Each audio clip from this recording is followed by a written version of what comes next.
जैसे कि आप सभी जानते हैं, सच की हमेशा जीत होती है और हमारी एक छोटी सी प्रयास आप तक बड़ी खबर पहुंचाती है। तो स्वागत करते हैं आप सभी का STS न्यूज़ चैनल पर। आगे बढ़ने से पहले आप इस वीडियो को लाइक और चैनल को सब्सक्राइब जरूर कर ले और साथ में बेल आइकन भी प्रेस कर ले। चलिए बढ़ते हैं खबरों की। बता दें, समलैंगिक शादी को मान्यता देने की याचिका पर सुप्रीम कोर्ट में गुरुवार को भी सुनवाई हुई। अदालत ने केंद्र सरकार से सवाल पूछा कि समलैंगिक जोड़ों की बैंकिंग, बीमा, दाखिल आदि जैसी सामाजिक आवश्यकताओं पर केंद्र क्या रुख है। कोर्ट ने कहा कि समलैंगिक जोड़ों के लिए केंद्र को कुछ करना होगा। केंद्र बताए कि समलैंगिक जोड़ों की शादी को कानूनी मान्यता के बिना सामाजिक मुद्दों की अनुमति दी जा सकती है। सुप्रीम कोर्ट ने 3 मई तक इस मामले पर सरकार से जवाब मांगा है। गौरतलब है कि सेम सेक्स मैरिज मामले में केंद्र सरकार ने अलग अलग कानून पर प्रभाव का हवाला दिया है। प्रधानमंत्री नरेंद्र मोदी ने बृहस्पतिवार को चुनावी राज्य कर्नाटक के भारतीय जनता पार्टी के कार्यकर्ताओं से जनता को डबल इंजन सरकार के फायदे और इसके न होने के नुकसान गिनाने तथा रेवड़ी संस्कृति से आगाह करने का आह्वान किया। कांग्रेस पर निशाना साधते हुए उन्होंने ये भी कहा है कि जिस पार्टी की वारंटी ही समाप्त हो चुकी है तो उसकी गारंटी का क्या मतलब है। यहाँ लाखों भाजपा कार्यकर्ताओं को डिजिटल माध्यम से संबोधित करते हुए मोदी ने आगामी कर्नाटक विधानसभा चुनाव के लिए बूथ स्तर पर पार्टी के प्रचार को मजबूत करने के लिए प्रेरित भी किया है।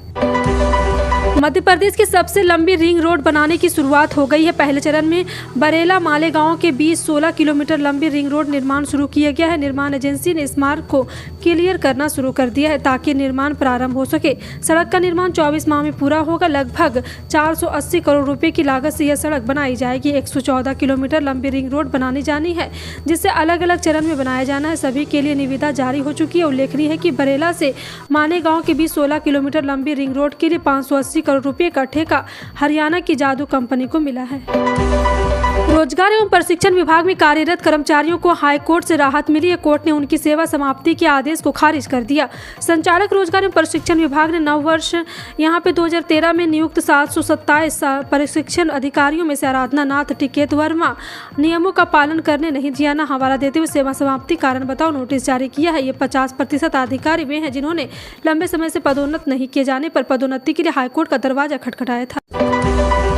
IIT भिलाई का लोकार्पण अब जुलाई महीने में प्रस्तावित है। इसके लिए IIT कैंपस में निर्मित भवनों की फिनिशिंग, सड़क निर्माण सहित अन्य कार्यों को 30 मई तक पूरा करने को कहा गया है। निर्माण कार्य मई महीने से पूरा होने की जून से IIT को यह शिफ्ट किया जाएगा। इसके बाद जुलाई महीने में प्रधानमंत्री नरेंद्र मोदी के हाथों इसका लोकार्पण किया जाएगा। सोने के दाम में अब तक के सर्वोच्च स्तर पर बने हुए इस बीच director general of foreign trade द्वारा जारी की गई स्वर्ण आयात कोटा पर सवाल खड़ा हो गया है। The Indian Boolean and jewellery association ने UAE से विशेष एग्रीमेंट के तहत किए गए आयात करार के तहत भारतीय आयातकों को जारी कोटा निरस्त करने की मांग की है। एसोसिएशन ने प्रक्रिया पर सवाल खड़े करते हुए इसे फिक्स मैच बताया है। और आपको बता दें कि इसी तरह से पार्टनरशिप एग्रीमेंट के तहत कम आयात शुल्क पर UAE में सोना आयात करने की अनुमति 78 आयातकों को दी गई थी। OTT प्लेटफॉर्म अमेजन ने प्राइम मेंबरशिप सब्सक्रिप्शन प्लान 67% तक महंगे कर दिए हैं। अब 1 महीने की प्राइम मेंबरशिप 120 रुपये और 3 महीने की मेंबरशिप 140 रुपये महंगी कर दी है। 1 महीने की मेंबरशिप के लिए अब 299 रुपये चुकाने होंगे। पहले 189 रुपये देने होते थे। वहीं 3 महीने की प्राइम मेंबरशिप के लिए 599 रुपये चुकाने होंगे। पहले इसके लिए 459 देने होते थे। एयरटेल ने 5 नए 5G प्रीपेड प्लान लॉन्च किए हैं। इन प्लान्स की कीमत 499 रुपये से लेकर 3359 रुपये तक है। इनमें आपको 5G हाई स्पीड डेटा के साथ अनलिमिटेड कॉलिंग की सुविधा मिलेगी। इन प्लान्स के साथ आपको और भी बेनिफिट मिलेंगे। हम आपको बता दें कि प्लान्स क्या है।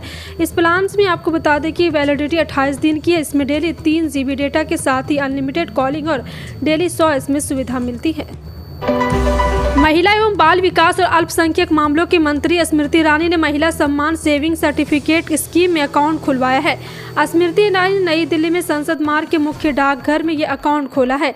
यह महिलाओं के लिए स्पेशल स्कीम है। इसमें 7.5% सालाना ब्याज दिया जाए। इसमें कम से कम 1000 रुपये से लेकर अधिकतम 2 लाख रुपये का निवेश किया जा सकता है। इसमें 2 साल के लिए निवेश करना होता है। यहाँ बता दें, पूर्व सांसद आनंद मोहन की रिहाई पर सियासत तेज हो गई है। रिहाई को लेकर सवाल भी उठ रहे हैं। इस बीच बिहार बीजेपी के प्रदेश अध्यक्ष सम्राट चौधरी ने गुरुवार को मीडिया से बातचीत में बड़ा बयान दिया है। बिहार बीजेपी के प्रदेश अध्यक्ष सम्राट चौधरी ने कहा, बीजेपी का क्लियर कट स्टैंड हो गया है।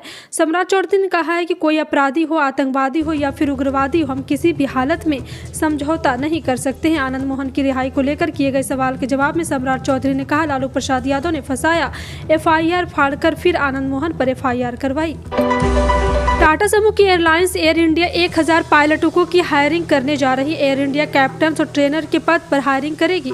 वर्ल्ड पायलट डे के मौके पर एयर इंडिया ने ये वैकेंसी निकाला है। टाटा समूह एयर इंडिया का विस्तार करने में जुटी, जिसके लिए नए एयरक्राफ्ट का ऑर्डर किया गया है, जो अब एयरलाइंस बड़े पैमाने पर पायलट की भर्ती करने जा रही है। एमआईएम चीफ असदुद्दीन ओवैसी ने बिहार के पूर्व सांसद आनंद मोहन की रिहाई को लेकर बड़ा बयान जारी किया है। उन्होंने कहा कि ये दूसरी बार कृष्णैया की हत्या है। इस मामले में बिहार के आईएएस एसोसिएशन चुप है। उन्होंने पूछा कि क्या उस समय लालू यादव की सरकार नहीं थी? क्या उन्होंने उनकी पत्नी से मुलाकात नहीं की थी? अब कौन सा आईएएस अधिकारी बिहार में जान जोखिम में डालेगा? नेशनलिस्ट कांग्रेस पार्टी के अध्यक्ष शरद पवार के रोटी पलटने वाले बयान पर राजनीति गर्म हो गई है। शरद पवार के बयान के अलग अलग मायने निकाले जा रहे हैं। शिंदे गुट का कहना है कि यह बयान अजित पवार को साइडलाइन करने का इशारा है। वहीं दूसरी तरफ अजित पवार की भी इस पर प्रतिक्रिया आ गई है। बता दें कि शरद पवार ने मुंबई में युवा मंथन कार्यक्रम के दौरान बोला था, किसी ने मुझे कहा कि रोटी सही समय पर पलटनी होती है। सूडान में बीते 12 दिनों से सेना और अर्धसैनिक बलों के बीच जंग जारी है। इसमें बड़े पैमाने पर हिंसा हो रही है। इस बीच भारत सरकार ऑपरेशन कावेरी के तहत संकटग्रस्त सूडान से भारतीयों को सुरक्षित बाहर निकालने में जुटे हैं। बुधवार को 360 भारतीयों के पहले जत्थे के दिल्ली पहुंचने के बाद 246 भारतीयों के साथ भारतीय वायुसेना का एक और विमान गुरुवार को मुंबई पहुंचा। एक अधिकारी ने बताया कि विमान ने गुरुवार को सुबह लगभग 11 बजे सऊदी शहर जेद्दा से उड़ान भरी थी और यह दोपहर लगभग 3-3:30 बजे मुंबई पहुंचा है।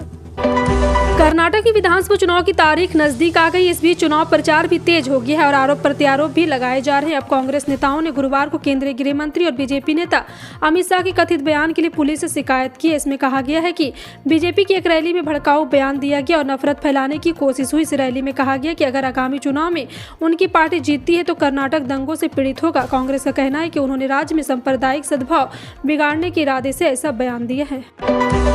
मौसम की आंख मिचौली जारी है। 21 और 22 अप्रैल को उत्तर भारत के राज्यों में बारिश के चलते मौसम सुहाना हुआ था। हालांकि उसके बाद फिर से सूरज की तपिश ने लोगों को परेशान कर दिया।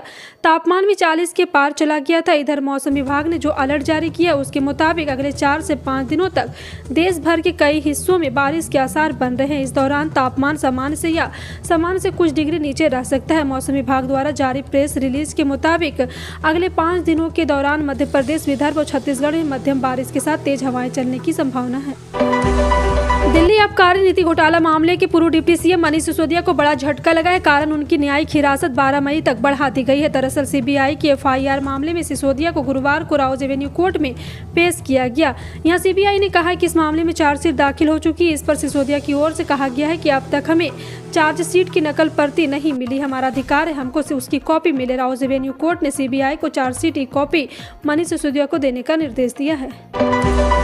भारतीय जनता पार्टी ने दिल्ली के मुख्यमंत्री अरविंद केजरीवाल के सीएम हाउस के रिनोवेशन पर 45 करोड़ रुपए खर्च किए जाने का दावा किया है। बीजेपी ने आरोप लगाया कि क्या केजरीवाल को 8 लाख रुपए के पदों की जरूरत थी?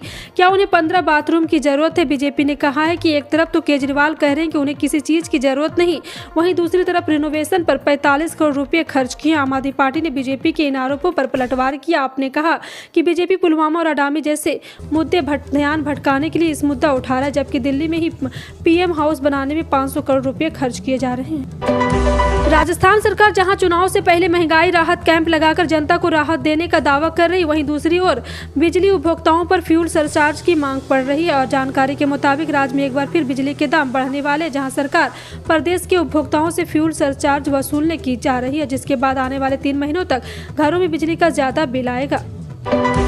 भारत में रिजर्व बैंक ऑफ इंडिया ने जब ई रूपी को लॉन्च किया है, तब से लोगों में इसको लेकर काफी उत्सुकता है। अब अनिल अंबानी की रिलायंस जनरल इंश्योरेंस और यस बैंक ने पेमेंट तरीकों को पूरी तरह से बदल दिया है। रिलायंस जनरल इंश्योरेंस देश की ऐसी पहली कंपनी बन गई जो ई रूपी से इंश्योरेंस प्रीमियम ले रही है। अनिल अंबानी की कंपनी ने इसके लिए यस बैंक से पार्टनरशिप भी की है। उत्तर प्रदेश के किसानों के लिए खुशखबरी, अब उन्हें आलू की अच्छी कीमत मिल सकती है, क्योंकि उत्तर प्रदेश के आलू अब विदेश भेजे जा रहे हैं। उद्यान कृषि विपणन और कृषि विदेश व्यापार राज्य मंत्री दिनेश प्रताप सिंह उसके ऊपर मुहर लगा दी है। खास बात यह है कि आलू का निर्यात करने के लिए उद्यान कृषि विपणन और राज्य मंत्री ने लुलु ग्रुप को साथ मिलाया है और अभी 2 कंटेनर आलू विदेश भेजा गया है। यदि यही सब कुछ अच्छा रहा तो आने वाले दिनों में आलू के कई और कंटेनर विदेश भेजे जाएंगे। यहाँ उत्तर प्रदेश के आलू उत्पादकों ने सरकार की पहली तारीफ की है। राजस्थान में कांग्रेस ने चुनावी तैयारी को लेकर कमर कस ली है, जहां मुख्यमंत्री अशोक गहलोत खुद मोर्चा संभाले हुए हैं। सीएम गहलोत ने 24 अप्रैल को महंगाई राहत कैंप की शुरुआत की, जिसके बाद से वह राज्य भर में लगातार धुआंधार दौर कर रहे हैं। माना जा रहा है कि कांग्रेस इन कैंप की मदद से एक बड़े वोट बैंक तक सीधा पहुंचना चाहती है। वहीं इधर सचिन पायलट के अगला कदम को लेकर सियासी गलियारों में चर्चाओं का माहौल बना हुआ है। बीते दिनों वसुंधरा सरकार में हुए करप्शन के मामलों पर अनशन करने के बाद पायलट शांत है। हालांकि पायलट खेमे की ओर से दबाव की रणनीति लगातार अपनाई जा रही है। और साथ ही साथ आपको बता दें, दरअसल सचिन पायलट के अनशन के बाद दिल्ली में अलाकमान स्तर पर कई दिन बैठकों का दौर चल रहा है, लेकिन कोई भी फैसला अभी तक नहीं पहुंचा है। वहीं सचिन पायलट ने अनशन के बाद लगातार 2 हफ्तों तक कोई एक्शन भी नहीं लेने की बात कही है। इस बीच प्रदेश के पायलट के कई नई पार्टी की चर्चाएं भी जोरों पर है। फिलहाल आपका इन सभी खबरों पर क्या कहना है, कमेंट सेक्शन में टाइप करके जरूर बताएं। इसी तरह की पल पल की अपडेट जानने के लिए जुड़े रहें आप अपने NTS न्यूज चैनल से। मिलते हैं अगली बड़ी खबर में, तब तक के लिए जय हिंद।